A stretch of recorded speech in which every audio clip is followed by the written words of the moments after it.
Hello नमस्कार, मैं हूं आशीष और मैं आपका वेलकम करता हूं इंडिया फर्स्ट में। तो धुरंधर 2 का एक्सक्लूसिव वर्ल्ड वाइड लॉन्च हो चुका है पाकिस्तान में। लश्कर तोयबा के कमांडर को ठोक दिया गया है।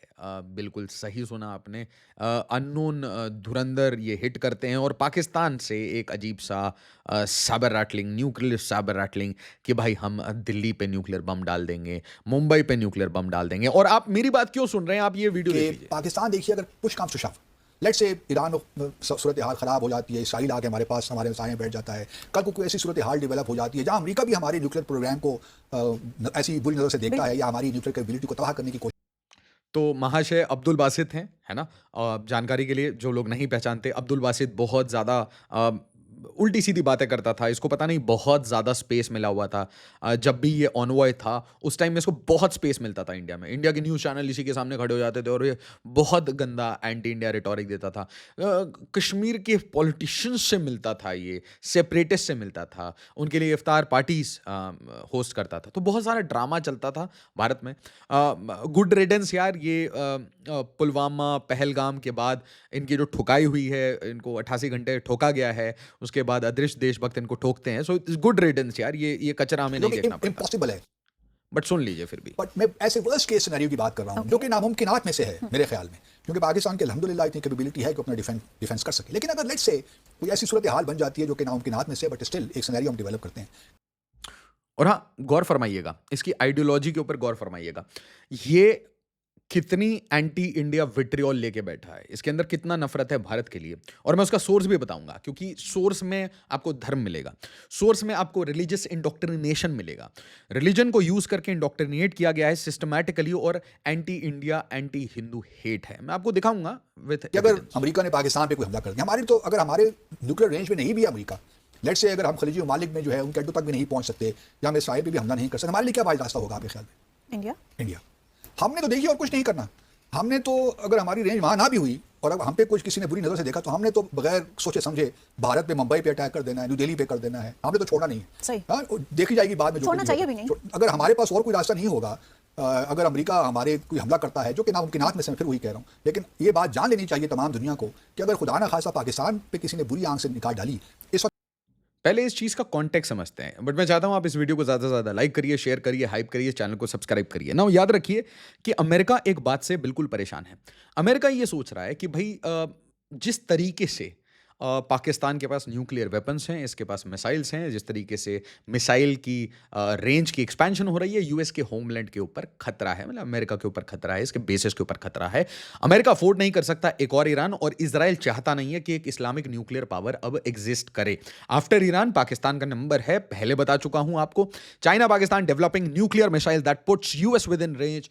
तुलसी Gabbard cause for concern Pakistan points to India. और पाकिस्तान का कहना है कि भाई सारा प्रॉब्लम इंडिया है, India is the real cause of concern, ना चाइना, ना पाकिस्तान, ना नॉर्थ कोरिया, क्योंकि इंडिया 12,000 किलोमीटर के 12,000 किलोमीटर के। और दोस्तों इस वीडियो में मैं आपको ईरान, इजराइल सारे अपडेट्स बताऊंगा, और आपको ये भी बताऊंगा कि कैसे ये इंडियन ओशन में जा रहा है। और ये जो पर्टिकुलर, ये जो डबल ऑफ रेंज है, क्योंकि भारत में तो ये बोला जाता है कि हमारे पास 5,000 किलोमीटर का रेंज है, ठीक है, तो ये 12,000 किलोमीटर के रेंज के ऊपर बात, क्या भारत के पास ऐसे वेपन्स हैं या नहीं है, क्या ऐसा हो सकता है, हु नोस। बट इस्लामाबाद का ये कहना है कि भारत 12,000 किलोमीटर के रेंज के मिसाइल्स बना रहा है जो कि अमेरिका को टारगेट कर सकता है। और अगर वार्निंग भी दे दी कि भाई हम आपके दुश्मन नहीं हैं, हम ये मिसाइल बना रहे हैं, हमारे पास न्यूक्लियर वेपन्स हैं, इसके साथ साथ हम सऊदी अरेबिया को भी प्रोटेक्शन दे रहे हैं, क्योंकि अपेरेंटली अमेरिका नहीं दे पा रहा तो पाकिस्तान देगा। बट अगर गलती से किसी भी कंट्री ने, चाहे वो इजराइल हो, अमेरिका हो, किसी ने भी आके अगर पाकिस्तान को मारा, तो अब्दुल बासित का ये कहना है कि हमारे पास सिर्फ एक ही चारा बच जाएगा कि हम इंडिया को मारेंगे। वाओ, जैसे कि इंडिया बहुत बड़ा मूर्ख है। अच्छा, एक बार मैं आपको बता रहा था कि इसकी आइडियोलॉजी देखो। पाकिस्तान की कहानी अपने बच्चों को जो है आपने जरूर सुनानी है, ताकि वो पाकिस्तान की कहानी ना भूलें। Well, our forefathers they thought that we are different from the Hindus in every possible aspect of life. Our religion is different, our customs are different, our traditions are different, our thoughts are different, our ambitions are different. That was the foundation of the two nation theory that was laid there. That we are two nations, we are not one nation. So because of that, our forefathers, they struggled, mounted that incessant struggle to create this country. Our forefathers, they have sacrificed immensely, and we have sacrificed a lot for the creation of this country, and we know how to defend it. My dear brothers and sisters, क्यों ये बातें कर रहा है? Why he is telling all this? याद रखिए, पाकिस्तान का जो मुस्तकबिल है, जो कि अब भारत लिख रहा है, इसमें एक बहुत अच्छा चैप्टर है, टू नेशन थ्योरी। और वो जो टू नेशन थ्योरी है, वो धर्म के बेसिस पे बना है। और अगर पाकिस्तानी वो धर्म भूल जाएंगे, या पाकिस्तानी गलती से सेकुलर हो जाएंगे, नॉर्मलाइज हो जाएंगे, तो प्रॉब्लम हो जाएगी। तो पाकिस्तान के लिए प्रॉब्लम हो जाएगी, नंबर 1 आर्मी के लिए, आर्म्ड फोर्सेस के लिए बहुत बड़ी प्रॉब्लम हो जाएगी। और इसके साथ साथ पाकिस्तान में एक और क्राइसिस क्रिएट हो गई है कि भाई जो शिया कम्युनिटी है, वो बहुत ही नफरत के साथ पाकिस्तानी आर्म्ड फोर्सेस को देख रही है। रीजन बहुत सिंपल है कि पूरी शिया कम्युनिटी को ये लगता है कि भाई आपने साथ दिया इजराइल का, अमेरिका का, आपने चीटिंग की शिया कम्युनिटी के साथ, और इसलिए इफ्तार पार्टी में आसिम मुनीर ने इन सबको बुलाया और खूब डपट के इनकी खूब डांट लगाई, इनकी क्लास लगाई गई। वन साइडेड आसिम मुनीर ने इन सबको ठोका है। और बाहर निकलने के बाद ये सारे जो मौलवी मौलाना ये जितने हैं बाहर निकलते हैं, रिलीजियस स्कॉलर्स हैं, बाहर निकलते हैं और उसके बाद स्टेटमेंट देते हैं कि आसिम मुनीर ने ये कहा कि भाई देखिए, गलती से भी आप ये पॉलिटिक्स में मत पड़िए, और अगर आप ईरान से आपको ज्यादा प्रेम है तो आप ईरान जा सकते हैं। और उसके बीच में धुरंधर चल रहा है, और धुरंधर चलते चलते लश्कर commander Bilal Arif Salafi shot and stopped. तो यहाँ पे जो कहानी बताई जा रही है कि एक बुरका क्लैड एक औरत या मर्द था, और उसके साथ एक दूसरा मर्द था। तो पहले जो बुरका क्लैड वुमन थी, अपेरेंटली उसने स्टैबिंग की, ठीक है, बढ़िया खुखरी की ट्रेनिंग थी, उससे स्टैबिंग हुई। स्टैबिंग होने के बाद जो इसके साथ जो पार्टनर था, उसने वेपन से, अपने गन से शॉट डेड, ठीक है। तो unknown man strike again, unknown gunman. Comment में थोड़ा प्यार दे दीजिए, गुड जॉब, साफ सफाई। प्रधानमंत्री ये जो कौन सी योजना है, सफाई वाली योजना, जरा बताइए। उसमें गांधी जी का चश्मा भी लगता था, आजकल गांधी जी के चश्मे में बीच में बुलेट्स भी आ रहे हैं ना। एनी विच वे ईरान से कनेक्ट करते हैं, क्योंकि ईरान में बहुत सारी डेवलपमेंट्स हो रही हैं, ईरान इजराइल में। और आप देखिए, ये मिसाइल वाली जो कहानी है, ये भी कनेक्ट हो जाएगी। Iran says Natanz nuclear facility hit again. तो अपेरेंटली डोनाल्ड ट्रंप ने कहा था कि पहले बार जब मिडनाइट हैमर आया था, B2 का पल्स आया था, तो डोनाल्ड ट्रंप ने अनाउंस कर दिया था कि भाई, इजराइल ने अनाउंस कर दिया था कि ये इनका न्यूक्लियर प्रोग्राम खत्म हो चुका है, एनरिचमेंट खत्म हो गई है। बट एक चीज इन्होंने क्लियरली नहीं बताया था कि भाई वो जो एनरिच यूरेनियम है वो कहाँ है, तो वो गायब हो गया था। इसके बाद फिर से ये नातान्ज, फोर्डो, इस्फहान, इसको हिट करने के बाद अब फिर से नातान्ज को हिट किया गया है। और रिटेलिएशन में आप देखिए ईरान ने क्या किया। ईरान ने दियागो गार्सिया में 2 बैलिस्टिक मिसाइल मार दिए, 4000 किलोमीटर दूर। 4000, माइंड यू, 4000 किलोमीटर दूर बहुत होता है। एंड मोस्ट इंपॉर्टेंटली, जो डिक्लेयर्ड इनकी रेंज थी वो 2000 किलोमीटर थी। ऊपर से ये इंडियन ओशन रीजन में आता है, ऊपर से आपने पर्शियन गल्फ, रेड सी को ऑलरेडी सड़ा रखा है। और आपको पता है कि हमारे जो ऑयल गैस के टैंकर्स हैं वो स्ट्रेट ऑफ हॉर्मुज में चोक्ड, फंसे हुए हैं, हमारे मतलब पूरी दुनिया के। और उसके बाद ईरान अब इस कॉन्फ्लिक्ट को इंडियन ओशन रीजन में ले जाता है, मतलब वो सबको लपेटना चाह रहा है। और रीजन ये है कि दियागो गार्सिया, ये जो यूके है, यूके ने इसे मॉरिशस से ले रखा है और इसे यूज अमेरिका करता है, बट यूके ने अलाउ नहीं किया था दियागो गार्सिया का यूज होना। अब रिपोर्ट्स आ रही हैं कि UK has allowed the uses of Diego Garcia for strikes on Iran, क्योंकि लॉजिस्टिक्स अमेरिका की फेल हो चुकी है कि मिडिल ईस्ट में 20 से ज्यादा एयर बेसिस वो ठुक चुके हैं। इनके 16 से 22 एयरक्राफ्ट एसेट्स वो ठुक चुके हैं, इंक्लूडिंग टैंकर्स, फाइटर जेट्स। आप नाम बोलिए ना, आप F-15 देख लीजिए, आपके रैप्टर्स देख लीजिए, 35 देख लीजिए, F-16 देख लीजिए, अब जो आपको फाइटर जेट लेना है वो सब ठुक चुके हैं, ठीक है। इसके अलावा इनके predator drones and what not सब कुछ है। प्रेडेटर को तो यार हूतीस ठोकते हैं, ठीक है। इसके बीच में अपेरेंटली इंडिया की डिप्लोमेसी फेल हो रही थी। अब PM Modi conveys Eid greetings, तो भाई ईद मुबारक कह दिया पीएम मोदी ने किसे, ईरानियन काउंटर पार्ट को। और साथ साथ एक और चीज कह दी, फ्रीडम ऑफ नेविगेशन जरा ध्यान रखो, है ना। ईद मुबारकबाद, और जरा ये देखो फ्रीडम ऑफ नेविगेशन में मत आओ यार, वो देखो अच्छी चीज नहीं है ना, क्योंकि हम न्यूट्रल हैं, हमारे साथ स्वाद मत लो। इसके साथ साथ कंडेम भी कर दिया कि क्रिटिकल इंफ्रास्ट्रक्चर पे, मतलब जो आपके गैस फील्ड्स पे, साउथ पार्स गैस फील्ड पे जो अटैक हुआ है वो गलत हुआ है। आपके जो खड़गा आइलैंड पे अटैक हुआ है, जो आपके ऑयल फैसिलिटी है उसके ऊपर, आपके 90% ऑयल फैसिलिटी है उसके ऊपर अटैक हुआ है, ये गलत हुआ है।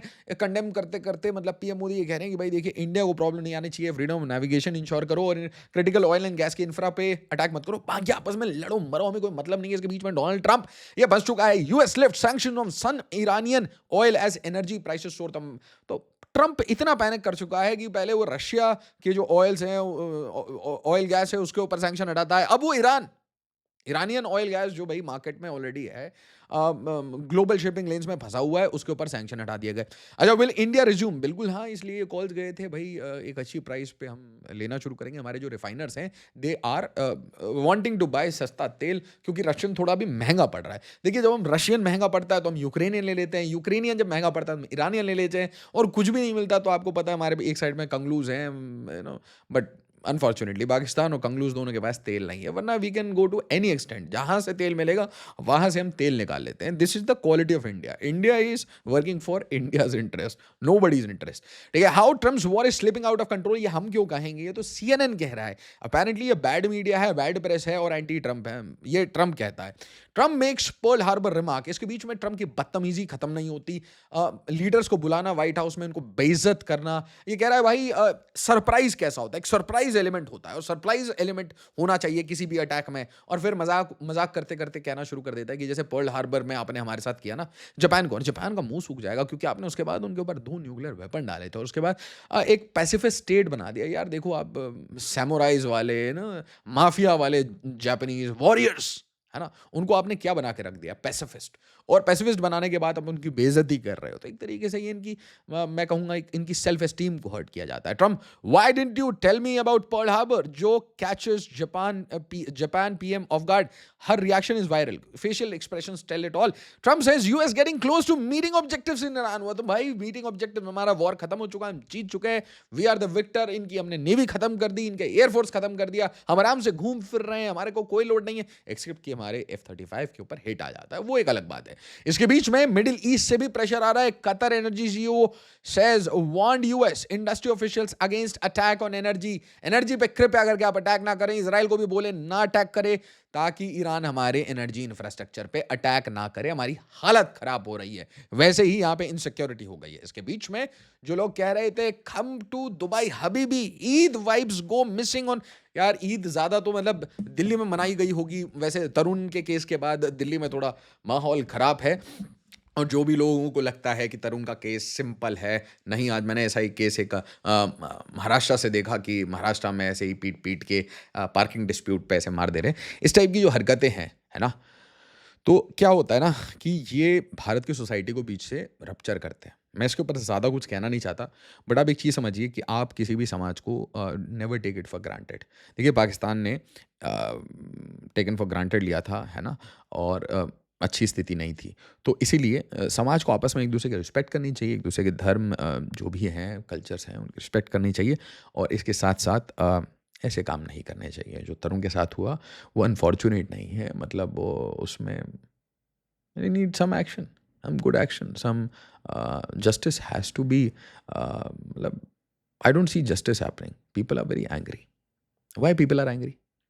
एक बलून था, बलून के केस को इतना एस्केलेट कर दिया कि दिल्ली में प्रॉब्लम है। मैं आपको पहले बता दे रहा हूँ, दिल्ली में सिचुएशन अच्छी नहीं है। Now any which way, let's hope everything calms down. Delhi police बहुत मेहनत कर रही है, एडमिनिस्ट्रेशन ट्राइंग टू काम everyone down, but things are not very good. Told him not to do it. Cracks appear as Trump Netanyahu react to Iranian gas field attack. क्या बात है, क्या बात है? गैस फील्ड पर अटैक मतलब Benjamin Netanyahu खुद ही कर रहा है। ट्रंप डिस्टेंस करता जा रहा है अपने आप को नेतन्याहू से कि भाई तू गाजा वाजा करता है, तो तेल गैस पे अटैक करता है, मेरे खुद के जो लोग हैं अमेरिका में वो मेरे को क्रिटिसाइज कर रहे हैं। इसके बीच में एक मिक्स सिग्नल दे रहा है अमेरिका। भाई 3 warships headed to Iran war, 2500 marines deployed, ठीक है। इसके बीच में इनकी जो इनविंसिबिलिटी है, रफाल F-16 ले ले, F-16 ले ले, F-16 ले ले, हमने और रफाल लेंगे हम, तो बड़े जिद्दी किस्म के इंसान है। ऑप सिंदूर में इनको 88 घंटे में ठोका, number 1 armed forces Islamic nuclear power घुटने पे बैठी। उसके बाद इनके कमांड एंड कंट्रोल सेंटर उसको ठोका, ये चकला बेलन, व्हाट नॉट यार। हाँ, डू यू रिमेंबर नूर खान सरगोदा, भूत बना के मारा है इनको, बहुत बुरा मारा है। ये मुरीद के जहां पे अभी इसको ठोका गया उसको भी ठोका गया, उसके गुंबज को उड़ा दिया गया था, ठीक है। ईरान से F-35 hit claim shakes the myth of US sky ghost. There is nothing called as ghost. Radar में छोटा दिख सकता है, कम दिख सकता है, बट जितना आप ज्यादा वॉर करेंगे, जितना F-35 की इनविंसिबिलिटी बोलेंगे, एक ना एक काट बनेगा और इसको दबा के ठोका जाएगा। तो अभी तक तो ये रिपोर्ट किया जा रहा है कि यूएस लॉस्ट 16 एयरक्राफ्ट, ठीक है, ये तो आर्टिकल्स हैं, बट ईरानियन सोर्सेज की माने तो वो तो 28 का नंबर बता रहा है। तो देखिए अब आपने भी कुछ पाकिस्तानी नंबर्स कोट किए थे, तो हम भी अब ईरानियन नंबर्स कोट करना चाहते हैं। 20, 22, 24 कैसा लग रहा है आपको? ठीक है, कुछ तो इनके टैंकर से यार पड़े मार दिए, ये तो हालत है इनकी। अच्छा, Netanyahu says Iran no longer able to enrich uranium और प्रोड्यूस बैलिस्टिक मिसाइल। ना, ईरान अब वीक पड़ चुका है। Iran being decimated, Netanyahu says war could end faster than people think. इसका मतलब ट्रंप ने चाबी लगा दी है नेतन्याहू में कि ऐसा है, देख भाई मैं इलेक्शन हार जाऊंगा, मेरी हालत खराब हो जाएगी, रिपब्लिकन्स मेरे को चप्पलों से मारेंगे, मेरी लेगेसी खत्म हो जाएगी। ठीक है, और गलती से लेगेसी पे आ गई ना भाई, तो देख मैं तेरे को डंप कर दूंगा, सीधी सीधी बात है। तूने मेरे को जितना ब्लैकमेल करना था एप्स्टीन से हो गया वो, उतना तूने कर लिया। ठीक है, अब तूने सुप्रीम लीडर ये सब कर लिया, दुनिया भर में केओस क्रिएट कर दिया, अमेरिकन के लिए तेल और गैस महंगा कर दिया। और भाई मैंने सबको प्रॉमिस किया था मागा रिपब्लिकन्स को कि मैं वॉर नहीं क्रिएट करूंगा, मैंने वॉर क्रिएट कर दिया, मुझे जल्दी से एंड करना है। और अपेरेंटली तू यार कुछ वीडियोस वगैरह बनवा ले जिसमें कि मेरी विक्ट्री हो। ठीक है, उसको सोशल मीडिया पर अच्छे से चलवा दे, उस पर मिलियन मिलियन व्यू आना चाहिए और मागा का सपोर्ट मुझे वापस चाहिए। ओके, तो ठीक है, message has been conveyed. But आपको लग रहा होगा कि भाई ईरान की बहुत बड़ी विक्ट्री हुई है, क्योंकि ईरान भी यही कह रहा है ना, देखो हम तो न्यूट्रल हैं। Enemy has been defeated, Iran Mojtaba Khamenei claims victory. देखो भाई विक्ट्री नहीं हुई आपकी। ठीक है, आपने बहुत अच्छा रेजिस्टेंस दिखाया है, it doesn't mean you are a victor. ठीक है, वो भी आपके ऊपर डिस्ट्रक्शन कर रहा था, आप भी उसके ऊपर डिस्ट्रक्शन कर रहे थे। हाँ, ये जरूर है कि आपने यूएस की इन्विंसिबिलिटी को ठोक दिया है। इसके बीच में आप अपनी खुद की स्थिति देखिए। Iran launches 10 million rial bank note as war triggers dash for cash. ये है दोस्तों अपडेट। क्या समझ आया आपको? अमेरिका जिस कंट्री के पीछे पड़ जाता है उसको भूत बना के मानता है। पाकिस्तान अगले नंबर पे है। पाकिस्तान एक ऐसी स्थिति में है, यहाँ पे उसका मुस्तकबिल बहुत सारी कंट्रीज लिख रही हैं। और इसके बीच में भारत में अनफॉर्चुनेटली धुरंधर 2 देख के बड़े सारे लोग, उनमें कभी पाकिस्तान प्रेम कभी ईरान प्रेम आ जाता है। मेरा बस उनसे एक एडवाइस है, देखो भारत में पैदा हुए हो और अगर थोड़ी सी पेट्रियोटिज्म है, रत्ती भर अगर पेट्रियोटिज्म है, तो ये ड्रामा स्टेटमेंट्स देना बंद करो। अगर तुम्हारे अंदर भी खोट है ना, तो उसको बाहर मत निकालो। अगर तुम ये बोलते हो ना, तो क्या होता है कि बहुत सारे लोग हर्ट होते हैं। और जब लोग बहुत दिनों तक हर्ट होते हैं तो उसके रिएक्शंस होते हैं, समाज में रिएक्शंस होते हैं। तो क्यों चाहते हो कि समाज में ऐसे ऐसे डिविजन्स क्रिएट हों? क्यों एंटी इंडिया स्टेटमेंट देते हो? क्यों इतना प्रो ईरान स्टेटमेंट देते हो? क्यों कभी प्रो पैलेस्तीन स्टेटमेंट देते हो? यार देखो, इंडिया में पैदा हुए हो, यहीं के बने हुए हो। ठीक है, ईरान से नहीं आए भाई, शेख की औलाद नहीं हो तुम, ना सऊदी अरेबिया से आए हो, ना तुर्कमेनिस्तान से आए हो। अपने खानदान में देखोगे तो तुम्हारा नाम भी प्रसाद ही निकलेगा। ठीक है, तो रिलैक्स करो, इंडिया में काम करो, अपने फैमिली के लिए काम करो, दबा के मेहनत करो देश के लिए। और देखो आसपास क्योस क्रिएट होता रहेगा, हम 10 ट्रिलियन पे जाएंगे and things will turn out to be good. और तब तक, जब तक हम 10 ट्रिलियन पे हैं, तब तक पाकिस्तान की जो साइज है थोड़ा पतला हो जाएगा। वीडियो को लाइक शेयर और सब्सक्राइब जरूर करिएगा। एज ऑलवेज जय हिंद, जय भारत।